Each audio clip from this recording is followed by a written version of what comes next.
Hi friends, இன்றைக்கி நம்ம எதை பற்றி பார்க்க போகிறோன்னா, படம் ரிலீஸ்க்கு முன்னாடி ஓவர் பில்டப் பண்ணுறது படம் எப்படிங்க அப்படிங்கன்னு.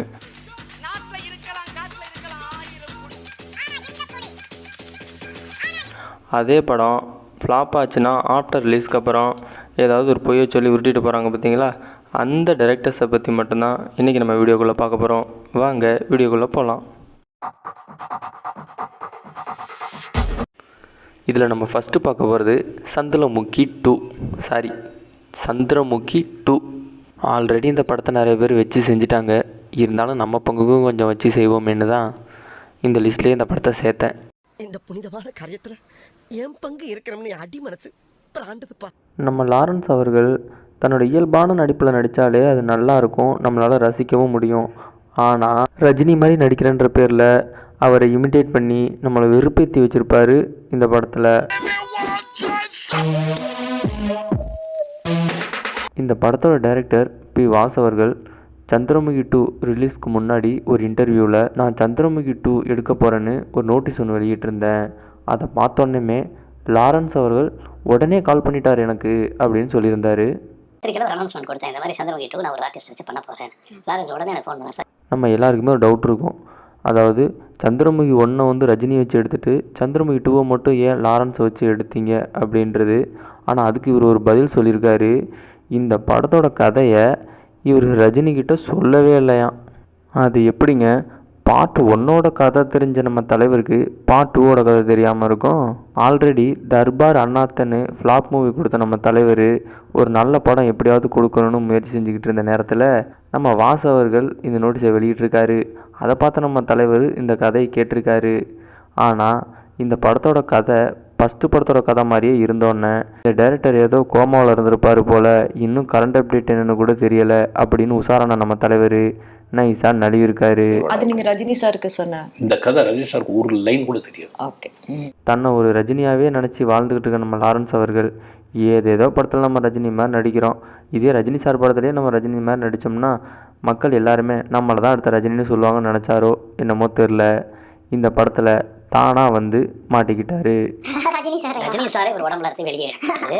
இவர் வந்து ஏன்னா அவர் வந்து அப்படி ஊறிட்டாரு. சுட்டும் விழி சூடரே சுட்டும் விழி சூடரே சட்டை பையில் உன் படம் தொட்டு தொட்டு ஊரச. இவரை விட்டாலும் வேறு ஆள் நமக்கு கிடைக்க மாட்டான்னு உஷாரான நம்ம வாசு அவர்கள் இவரை வச்சு இந்த படத்தை எடுத்துட்டாரு. பார்ட் 1ல் எல்லா பாட்டும் சூப்பராக இருக்கும். அட்லீஸ்ட் இதில் வித்யாசாகரை போட்டிருந்தாலாவது எல்லா பாட்டும் ஹிட்டாக இருக்கும். ஆனால் ஏன் வித்யாசாகரை போடல அப்படின்னு கேட்டதுக்கு லைக்கா ப்ரொடக்ஷனுக்கு முன்னாடியே இந்த கதையை வேறொரு ப்ரொடக்ஷனில் தான் நம்ம பி. வாஸ் அவர்கள் சொல்லியிருக்காரு. அங்கே நம்ம வித்யாசாகர் அவர்கள் தான் இந்த படத்துக்கு இசையமைக்கிறதா இருந்துச்சு. ஆனால் என்ன பிரச்சனைன்னு தெரில, அந்த ப்ரொடியூசர் உஷாராக இந்த படத்துலேருந்து விலகிக்கிட்டார். உடனே இந்த கதையை லைக்கா ப்ரொடக்ஷனில் பி. வாஸ் அவர்கள் சொல்லியிருக்காரு.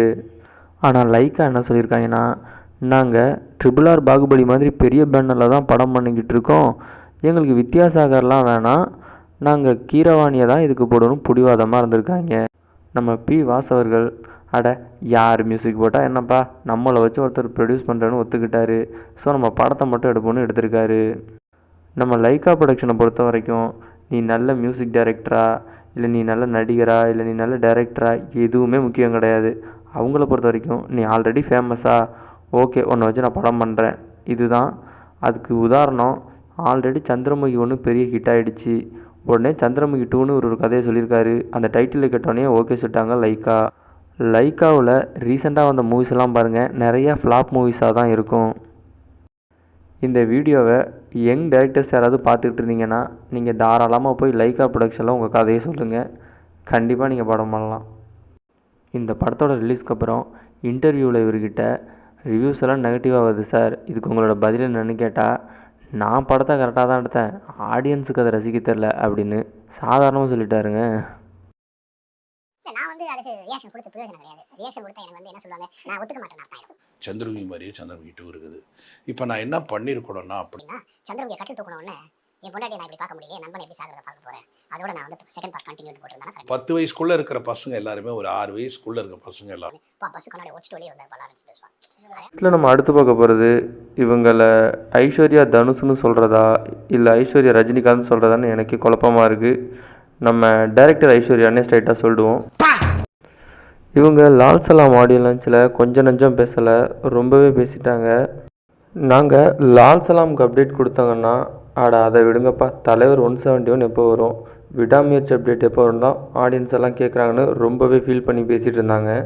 ஃபேன்ஸ் எல்லாம் இப்படி கேட்கும்போது என்னடா நம்ம படம் இவங்க லிஸ்ட்லேயே இல்லையேன்னு நான் ரொம்பவே ஃபீல் பண்ணேன். ஆனால் ஒன்று மட்டும் உறுதியாக சொல்கிறேங்க, இந்த படத்தோட ரிலீஸ்க்கு அப்புறம் உங்களோட எல்லா லிஸ்ட்லேயும் என் படம் இருக்குங்க அப்படின்னு ரொம்பவே கான்ஃபிடெண்ட்டாக பேசினாங்க.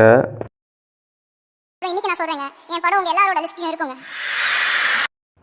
ஆனால் ஆஃப்டர் மூவி ரிலீஸ்க்கு அப்புறம் இவங்க என்ன பேசுனாங்கங்கிறதையும் நீங்களே பாருங்கள்.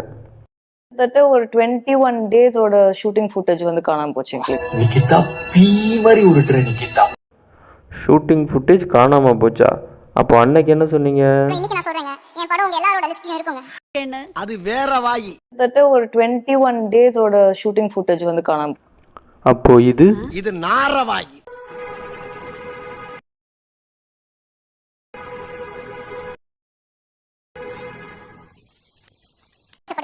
சங்கி இந்த படத்தை பண்ண முடியாது. அந்த மாதிரி மங்கி தான் இந்த படத்தை பண்ண முடியும்.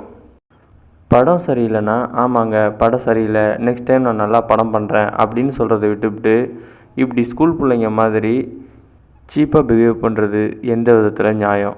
அடுத்ததாக நம்ம லோகேஷ் கனகராஜ் கில்லியா இருக்கட்டும் 2020ல will Leo be a movie like that for Vijay sir? It should be அப்படின்னு நான் நம்புறேன்.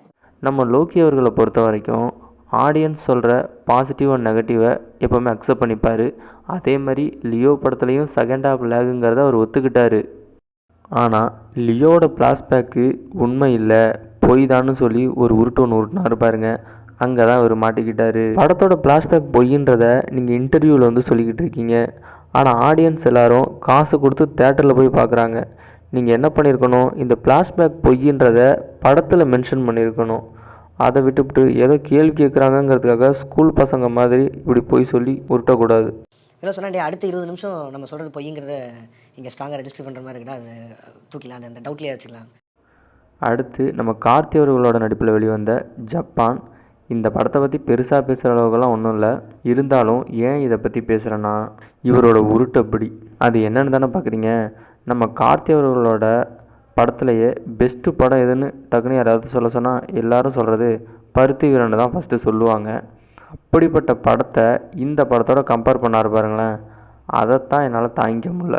பார்க்கும்போது ஒரு பருத்தி வீரன்ல இருக்கிற கெத்தும் அந்த நக்கலும் படம் ஃபுல்லாக இருக்கிற ஒரு கேரக்டர் ரொம்ப நாளுக்கு அப்புறம் எனக்கு கிடைச்சிருக்குன்னு எனக்கு தோணுது.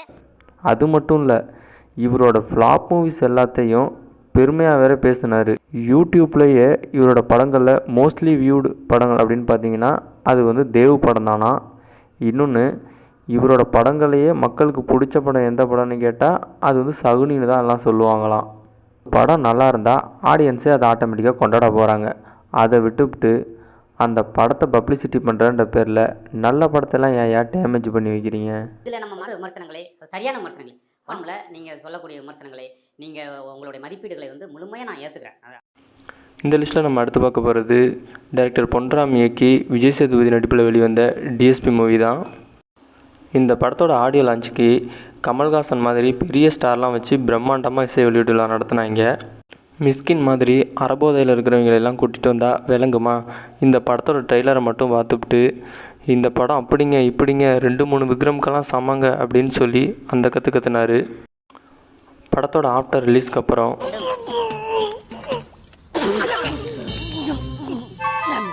இதுக்கு முன்னாடி உள்ள டைரக்டர்ஸ் கூட படம் ஃப்ளாப்பு அப்படிங்கிறத ஏதோ ஒத்துக்கிட்டாங்க பொய்ய சொன்னாலும், ஆனால் நம்ம பொன்ராம் அவர்கள் ஒத்துக்கவே இல்லை. நினச்ச இடங்கள்லாம் அது ரெஸ்பான்ஸ் இருந்துச்சுங்க, அது நல்லாவே இருந்துச்சு. ஒர்க் அவுட் ஆயிருக்குங்க, நல்லா ஒர்க் அவுட் ஆயிருக்கு. ஸோ வீடியோட லெங்க்த்து காரணமாக நான் அந்த வீடியோவை முடிச்சுக்கிறேன். வீடியோ பிடிச்சிருந்தா லைக் பண்ணுங்கள், கமெண்ட் பண்ணுங்கள், ஷேர் பண்ணுங்கள், மறக்காமல் சப்ஸ்கிரைப் பண்ணுங்கள். அப்போ தான் நான் அடுத்தடுத்த வீடியோ போடுறதுக்கு எனக்கு மோட்டிவேஷனாக இருக்கும்.